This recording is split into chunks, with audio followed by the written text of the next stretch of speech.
আসসালামু আলাইকুম গাইস, কি অবস্থা সকলের? কেমন আছো তোমরা? তোমাদের দোয়ায় আমি অনেক ভালো আছি। তোমাদেরকে স্বাগতম ফরিদপুর আর্মি চ্যানেলের নতুন আরো একটা ব্র্যান্ড নিউ ভিডিওতে। তো যারা যারা ইউটিউব থেকে আমার ভিডিও দেখতেছো সকলে আমার ইউটিউব চ্যানেলটি সাবস্ক্রাইব করে দিও, আর যারা ফেসবুক পেজ থেকে দেখছো আমার পেজটি ফলো করে দিও। তো গাইস আর কথা না বাড়িয়ে শুরু করে দিই আজকের ভিডিও। তো গাইস আমরা কিন্তু গেরি ওয়ার্ডের এখানে নামে গেছি কবরস্থানে, যেটা তোমরা কবরস্থান বলে চিনো। তো গাইস এখানে কিন্তু নামে গেছে, আমাদের সাথে কিন্তু কোনো এনিমি নামে নাই। তো এখান থেকে আমরা কিছু লুট করব, লুট করে অবজারের ওই দিকে যাব, দেখি ওইখানে এনিমি পাওয়া যায় কিনা। তো গাইস দেখতে পারতেছো আমরা কিন্তু লুট করতেছি। আর গাইস ইদানিং কি বলবো, আমার চ্যানেলে কি হয়েছে জানি না, আমার চ্যানেলে তেমন একটা ভিউ হয় না, তারপরে ফেসবুক পেজেও ভিউ হইতেছে না। গাইস তোমরা আমাকে একটু বেশি বেশি করে সাপোর্ট করে গাইস। আমার অনেক আশা আছে যে একটা ইউটিউবার হবো। তো গাইস আমার ইউটিউবার হওয়ার পিছনে একটাই কারণ, সেটা হলো যারা ডায়মন্ড টপ আপ করতে পারো না তোমরা, তাদেরকে প্রতিদিনই আমি গিভওয়ে করব যদি আমি বড় একটা ইউটিউবার হই। তোমরা আমাকে বেশি বেশি করে সাপোর্ট করো। তো গাইস এখানে হালকা পাতলা রুট করার পরে তারপরে কিন্তু আমরা অবজারভেটের দিক যাবো, অবজারের দিকে যাই দেখি এনিমি পাই কিনা। তো গাইস অবজারে আসতে না আসতে একটা এনিমি দেখি। তো গাইস এটাকে কিন্তু টোকন দিয়ে অনেক ড্যামেজ দিয়ে দেয়, ওটা কিন্তু প্যাক হয়, কিন্তু প্যাক হওয়ার পরে ও কিন্তু বের হয় এখান থেকে। আবার আমি টোকন দিয়ে এটাকে ডাউন করে দেই, ডাউন করে দেওয়ার পরে এনিমিটাকে ক্লিয়ার দেয়, ক্লিয়ার দেওয়ার পরে গাইস তারপরে এখান থেকে হালকা পাতলা কিছু লুট নেই ও লুট বক্স থেকে।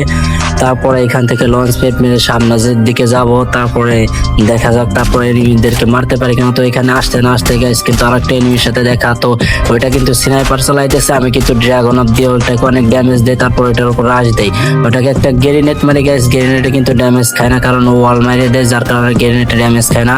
তো গাইস এখন আর কি করবো, ওর উপর পুরোপুরি রাশ দিয়ে দেই। ওর কাছে যেহেতু ডাবল স্নাইপার, আমার কাছে টোকন রয়েছে। তো গাইস দেখতে পাচ্ছি টোকন দিয়ে কিন্তু এনিমিটাকে মেরে ডাউন করে দেয়। ডাউন করে দেওয়ার পরে এখান থেকে এনিমিটাকে ক্লিয়ার দিয়ে সামনের দিকে আগাই গাইস। আগাইতে না আগাইতে দেখি আমাদের টিমেট একটা এনিমিকে মারতেছিল। তো গাইস আমি কিন্তু কিলটা চুরি করে নেই এখান থেকে।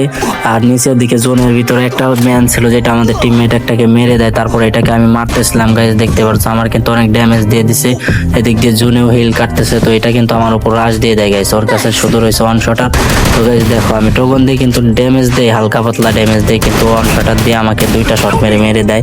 এখানে কিন্তু আমি নক হয়ে যাই, নক হয়ে যাওয়ার পর ওই আমার ক্লিয়ার দেয়, তারপরে আমাদের টিমমেট কিন্তু আমাদেরকে নামাই দেয়। তো গাইস দেখতেই পাচ্ছ এখানে কিন্তু আমি নামছিলাম, নামার পরে গাড়ি নিয়ে তারপরে এদিকে আসে দেখি ওইখানে আমাদের টিমমেট এনিমিদেরকে মারতেছিল। তো একটাকে আবারও কিল চুরি করলাম, দেখতেই পারতেছ একটা ডাউন, দুইটাকে ডাউন করে দেই গাইস। তো একটা ক্লিয়ার হয় আর একটা কিন্তু ওইখানে রিভাইভ দিয়ে, তারপর আর কি গাড়ি নিয়ে প্যাক দিয়ে ধাক্কা মেরে প্যাক ভাঙিয়ে দিয়ে একটাকে ডাউন করে দেয়। তো গাইস দেখতে পাচ্ছ আরটা কিন্তু আমাকে ডাউন করে দেয়, পরে আমার টিমমেট ওকে ডাউন করে দেয়, আমাকে রিভাইভ করে। রিভাইভ করার পরে সামনের ডাউনটাকে ক্লিয়ার দেয়, ক্লিয়ার দেওয়ার পর মেডি করে আমার হিল যেহেতু কমে গেছে, মেডি করার পরে এখান থেকে আরেকটা ম্যান আসছে। তো এটাকেও কিন্তু মেরে দেয়, এটাকে মেরে দিলে সামনে আরেকটা ম্যান দেখি। তো গাইস দেখতেই পাচ্ছ আমি কি ভুল করে হয়েছিলাম, ওয়াল না মেরে ওকে মারতে গেছিলাম। তো গাইস এটাকে ক্লিয়ার দেওয়ার পর ওটা আমার উপর রাশ দিয়ে দেয়, রাশ দেওয়ার পর ওটাকেও কিন্তু টোকন দিয়ে ডাউন করে দেয়, ডাউন করে দিয়ে ক্লিয়ার দিয়ে দেয়। তো এখান দিয়ে দেখতেছো আমরা কিন্তু মাইরে একদম পুরা এখান দিয়ে লুট বক্সের বন্যা বয় দিছি। তো দেখতেই পাচ্ছ আরটাকে কিন্তু আমি ডাউন করে দেওয়ার সাথে সাথে কিন্তু আমার 8টা কিল হয়ে যায় গাইস। তো দেখতেই পারতেছো আর মাত্র 4টা ম্যান লাইভ আছে। তো গাইস দেখতে পাচ্ছ আমাদের টিমমেট কিন্তু একটাকে নক করে দেয়, তো এটাকে কিন্তু রিভাইভ করে, তারপরে এটাকে এখান থেকে ক্লিয়ার দেয়, ক্লিয়ার দেওয়ার পর আর মাত্র 3টা ম্যান অ্যালাইভ থাকে। তো গাইস সামনের দিকে আমরা এখান থেকে কিছু লুট করে সামনের দিকে দেখি আর একটা এনিমি ফাইট করতেছে। তো এটার উপরে আমরা সবাই মিলে রাশ দেই, রাশ দেওয়ার পর গাইস আর কি হয়, আমি এখান থেকে মনে করো যে গ্রেনেডের বৃষ্টি বন্যা বইতেছিলাম ওর উপরে, আর আমাদের টিমমেট কিন্তু ওর উপর রাশ দিয়ে দেয়। রাশ দেওয়ার পরে আর কি ওই এনিমিটাকে মেরে দেয়, মেরে দেওয়ার পর আর মাত্র 2টা ম্যান অ্যালাইভ থাকে। তো এখানে কিন্তু আমি 2টার উপর রাশ দেই, কিন্তু আমাদের টিমমেট আমার আগে চলে যায়, ওর কাছে তাৎসো ক্যারেক্টার ছিল, ওই ক্যারেক্টারটা মেরে আগে যায়, তারপর ওদেরকে ক্লিয়ার দিয়ে দেয়, এর সাথে সাথে কিন্তু আমাদের বইয়া হয়ে যায়। আজকের মতো ভিডিওটি এখানে শেষ করছি। প্রিয় ভালো লাগলে ভিডিওটি লাইক করে দিও।